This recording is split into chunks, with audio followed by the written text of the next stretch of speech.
Zijn dochter is vorig jaar nog een keer nog hier geweest. Om nog foto's te maken van de woningen. En er komt schijnbaar een boek over hem uit. Maar ingenieur Stuit had dus eigenlijk het begrip van een woning voor de mijnwerker. Ja. Met een flinke tuin erachter, want de mijnwerker zou zijn eigen groenten moeten kunnen verbouwen. En eventueel varken moeten houden en wat kippen. En daarvoor dat deze huizen ook allemaal vrij grote tuinen hebben. En moesten veel kinderen inpassen. Liefst allemaal op een rijtje op de zolder. Want het moesten allemaal mijnwerkertjes worden. Op zich was het allemaal wel. Kijk, mijn vader was ook 1910, 1911, hè, praten we nu over. Hè? Dat is net voor 1910 geweest nog.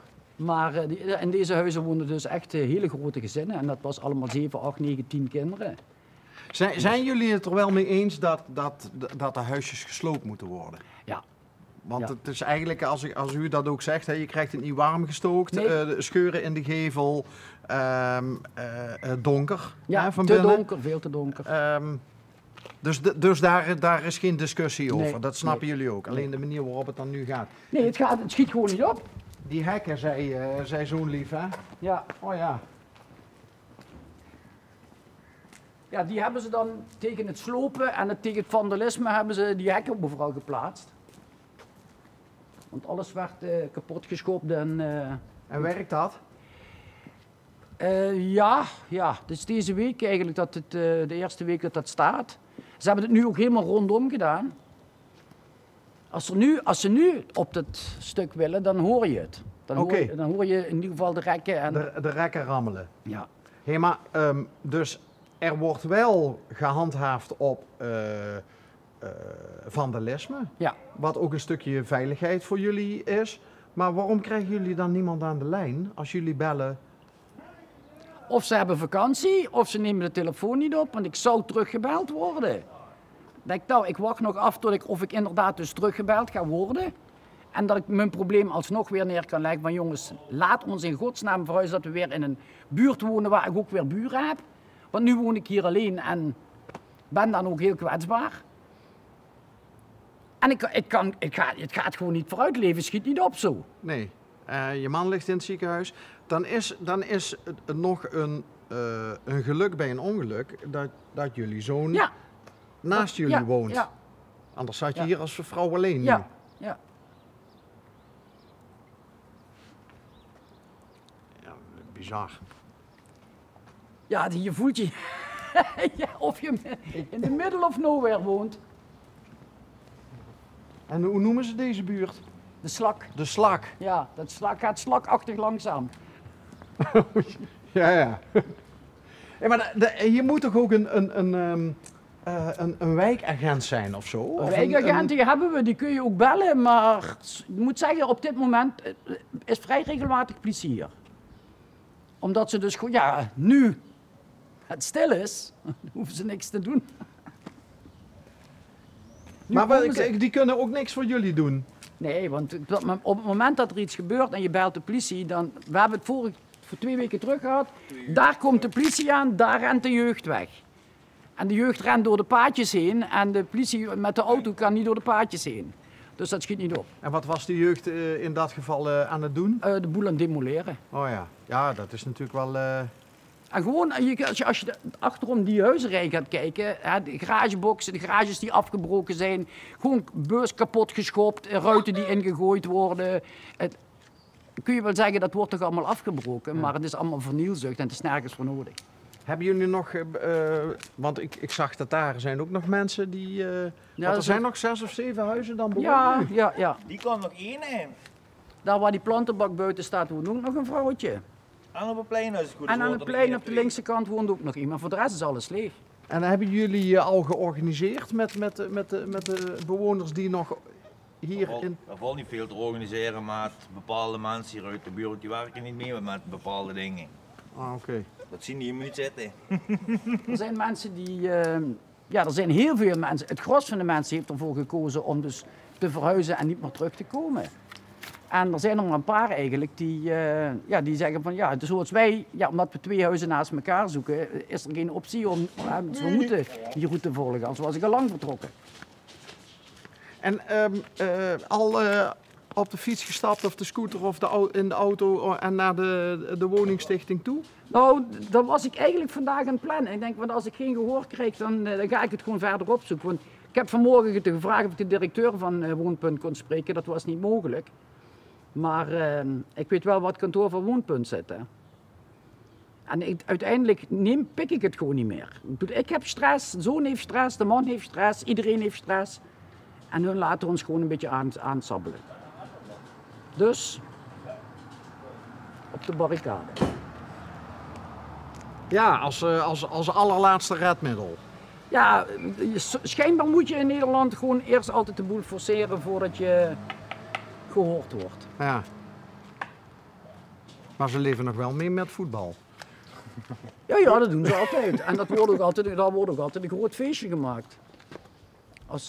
Dan wordt er een vuurtje gestookt op het plein. En dan, het is een hele gezellige buurt. Was het? Was het. En we zaten s'avonds met wat mensen buiten en iedereen bleef staan en een babbeltje maken en een kopje koffie drinken. Maar er is niks meer van over. En of het ooit terugkomt, betwijfel ik. Of het ooit weer een gezellige buurt wordt. Toen we hier kwamen wonen 50 jaar geleden, had nooit iemand een deur op slot. Overal hing een touwtje uit de deur, als je naar binnen wilde, kon je naar binnen. Ja, als er iemand ziek was, dan deed de buurvrouw koken. Als er iemand stierf, dan was de hele buurt erbij betrokken. Als iemand in het kraambed lag, dan hoefde hij geen kraamhulp te hebben. Dat kwam van de buren. En zo hebben we het jaren gedaan. Mensen hielden elkaar in de gaten.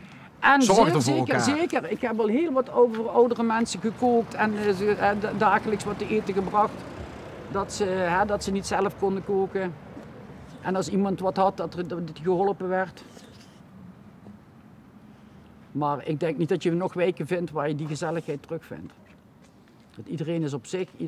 Kijk, alleen als iedereen heeft rolluiken. Als je om 7 uur 's avonds komt, zijn alle rolluiken dicht. Iedereen zit achter afgesloten deuren.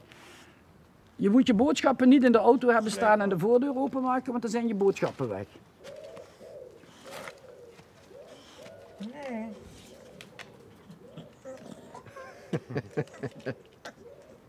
Je hoeft het te proberen. Ik denk dat we een beetje de vinger aan de pols moeten houden. Dat we zo af en toe nog eens een keer... Doe dat. Maar 1 augustus is het zo, hè? Ja, dat roep ik al 2 maanden. Dat het heel snel 1 augustus is. 3 weken nog. Kijk, ze kunnen ons niet uit de woning zetten. Dat gaat niet. Want hun zijn er verantwoordelijk voor dat ik een andere woning krijg. En wat zegt uw gevoel? Dat wij na 1 augustus nog steeds hier zitten. Want het schiet gewoon niet op. Ze geven gewoon geen respons. En wat denkt u zelf dat erachter zit? Kijk, ik hoor uitredens van we hebben geen personeel genoeg. Dan het inhuren van personeel gaat ook niet, want we gaan nu tegen vakanties aan en of we zijn ziek of we zijn op vakantie. Dus ik denk dat we na de vakantie nog steeds hier zitten. Misschien moeten we ook even met vakantie gaan. Is een optie. Had ik nog niet zoveel werk te doen dan... Ja, wat is er nog te doen? Ja, ik moet toch blijven inpakken. Ik moet toch zoveel mogelijk... Want als we kunnen verhuizen, moet dat ook op hele korte tijd kunnen. En je kunt helemaal niet op vakantie, want je man ligt in het ziekenhuis. En die ligt in het ziekenhuis. En ik denk ook niet dat vakantie op dit moment voor hem zo geschikt is. Ik denk niet dat hij mag vliegen. En als ik al op vakantie ga, dan wil ik ook heel ver weg. Denk je dat dat nog een keer gaat gebeuren? Dat ik op vakantie ja? ga? Ik heb eigenlijk helemaal niet zo'n behoefte aan op vakantie te gaan. Oh. Tuintje achter in de tuin. Ik zou wel blij zijn dat ik inderdaad weer gewoon met mijn zwembadje en mijn tuinstelletje achter in een tuintje kan zitten en daar kan relaxen met een boekje. Want ik zag nog wel allemaal kinderspeelgoed en zo. Oh ja, wij doen op de achterkleinkinderen laten. Ja.